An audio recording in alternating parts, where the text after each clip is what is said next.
Welcome back, hospitality experts. So excited to be here with you guys. So many of my friends in this room, so many people that I got to know last week on this call, and then through social media after after these sessions and all of that, right? So, guys, got to get ready. We got to ramp. We've like ramped up, and now we've got 2 more days to finish strong. Okay, so we got to go. We got to get going. Do me a favor, throw me, whether it's in the comments box or like we just lit your world on fire. If your world got lit on fire last week after the 2 days, throw us some claps, some fires, whatever it might be in the comment box. Maybe give me a statement about what it is that you learned, something that you picked up and you walked away and you said, this weekend I'm gonna implement something, and you did. Let's hear what we got going and what one major takeaway was for you guys in the comment box. Let's hear it. Got a fire. I think Helen either had to put a fire out at one of her short-term rentals, or she just got a lot of value here. I'm gonna go with she got a lot of value. Otherwise, she wouldn't be here probably.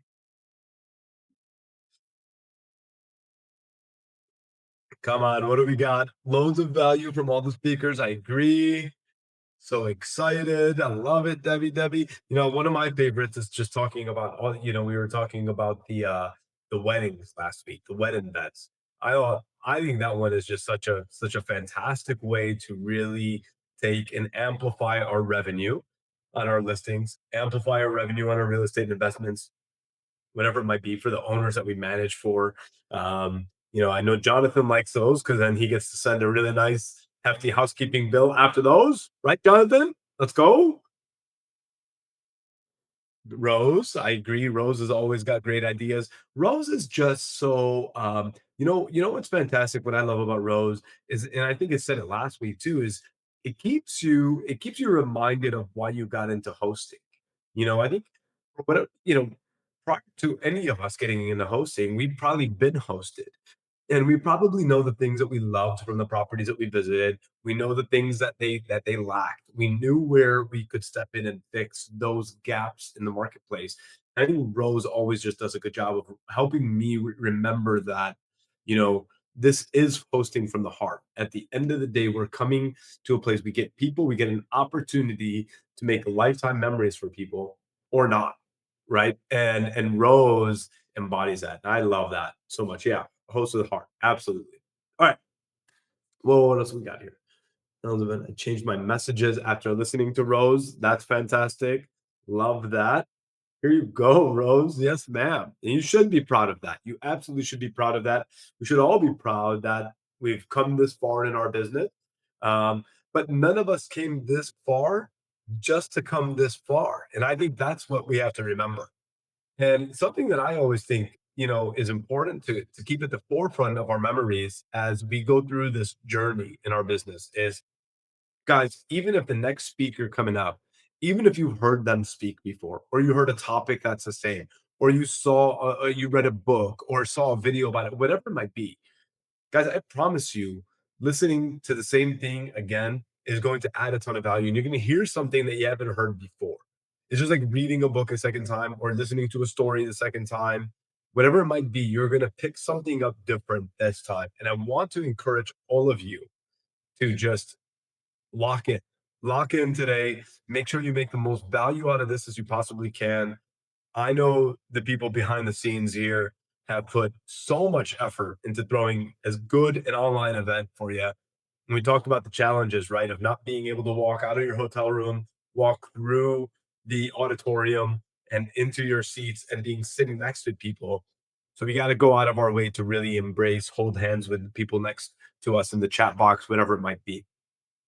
So excited um, to really finish off this year strong in our hosting. We've got Thanksgiving coming up, we got Christmas coming up, and then we enter the spring, the winter and the spring, right? And depending on what market you're in, that could either be a really easy time of the year or it could be a real challenging time.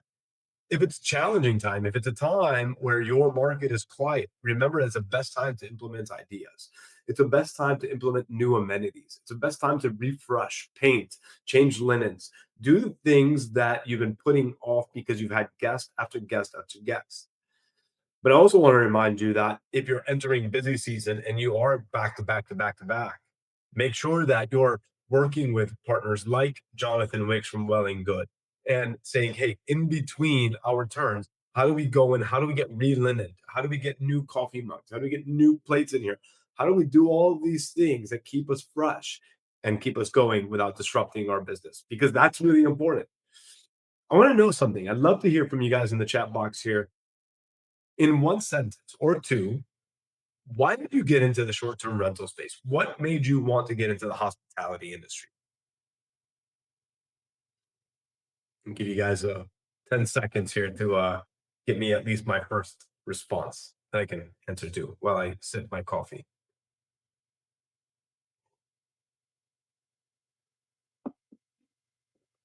Escape my 9 to 5? Heck yeah, John.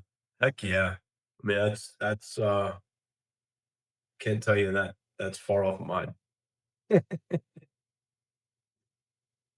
Love taking care of people.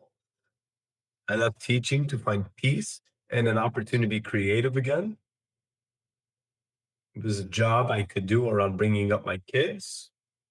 I wanted to do something with a property I had, build my own business for first time in my life as I enter retirement age. That's awesome, Stacy. Love that.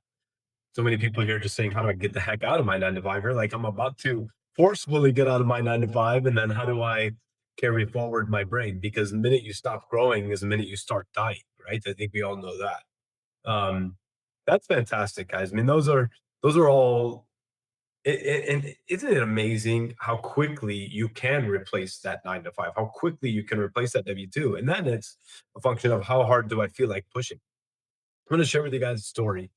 Um, I'm on the board of directors of one of what I think is the most elite real estate mastermind groups in America. And on Monday of this week, we all met in Dallas. The board of directors did. And it was a day where, twice a year we get together as a board and we get to like really go through each other's businesses. How do we optimize? Where do we need to get better? How do we push? What do we do? And what challenges are there that we're not even seeing? The solution is there, but we don't see it because when you're standing so close to to the tree, you don't see the forest.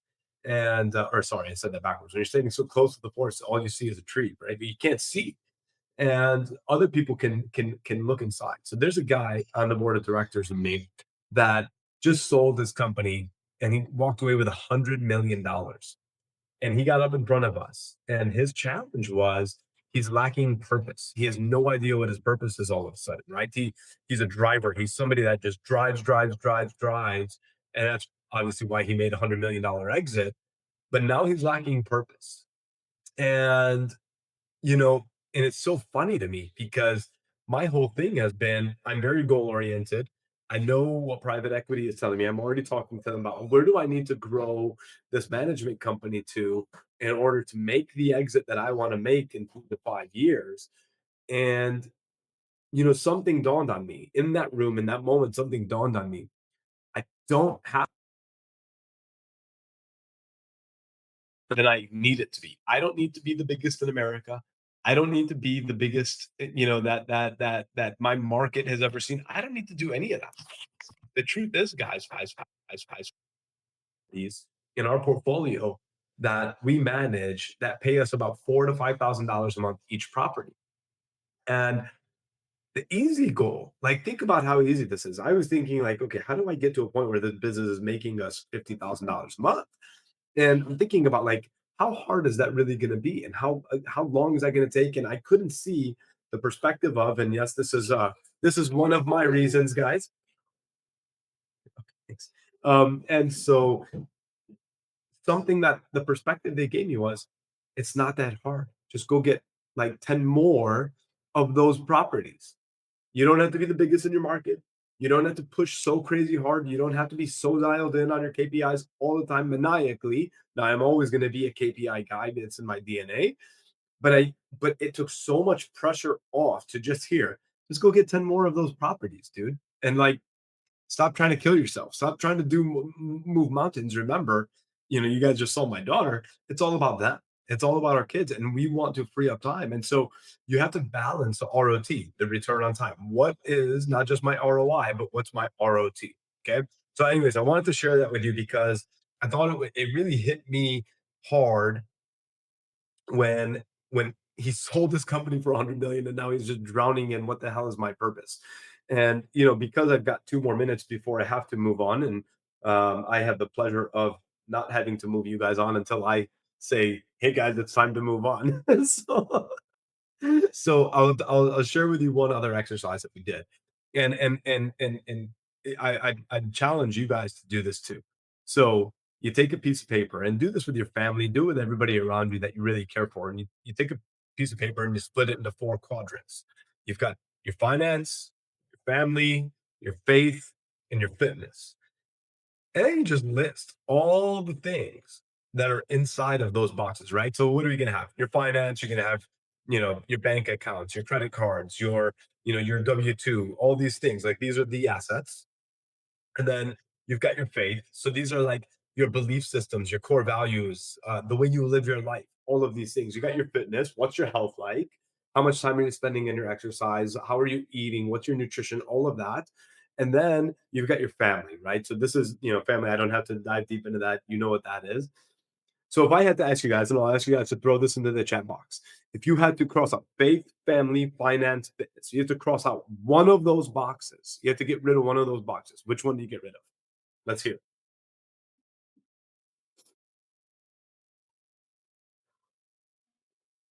Either you guys are really slow typers or you're thinking about this a lot. Yep. Yep. Finance, faith, family, finance, fitness.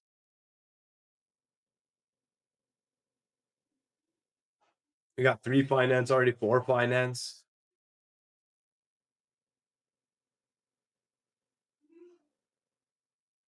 Give me a couple more. Anybody else want to throw in there? Okay, so there's no wrong answer. Obviously, finance. Oh, fitness. Ooh, that's interesting, Helen. So somebody gave us fitness. Now, I'll be honest, I'm also in that finance role.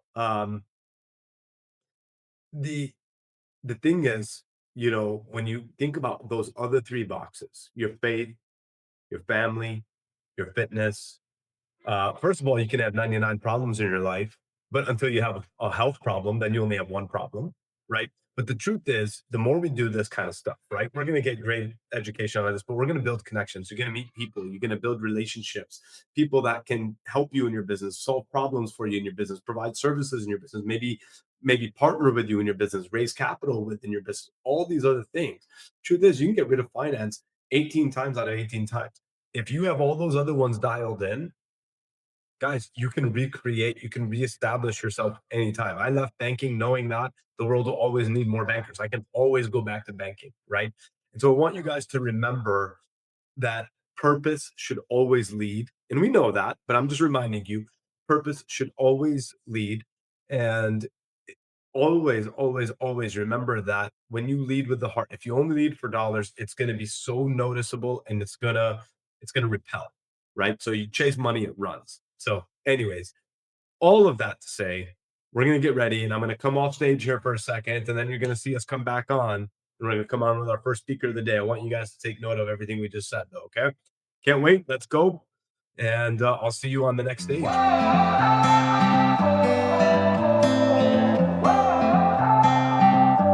We get to go have the part of these conferences where we drive so much value and we get to shake hands, kiss babies, and network with each other, exchange phone numbers, topics, all those things that when you were in a topic earlier or in a presentation today or last week, and you said, I really want to go talk to that person about that one specific thing, whether it's Julie about this or John about revenue or Jonathan Wicks or whoever it might be, go sit at a table with them in this networking event and really soak up the relationships, soak up the time, soak up the personal time. So excited to get you guys there. And then we got one more day, so bring the energy back tomorrow. I can't wait. Let's give Jody Odlin another round of applause for putting on such a hell of an event with amazing people. Can we do that one more time? Let's go. All right. Awesome. I'll see you guys at the networking event. Peace out. See you in a little bit. Thank you. You're welcome.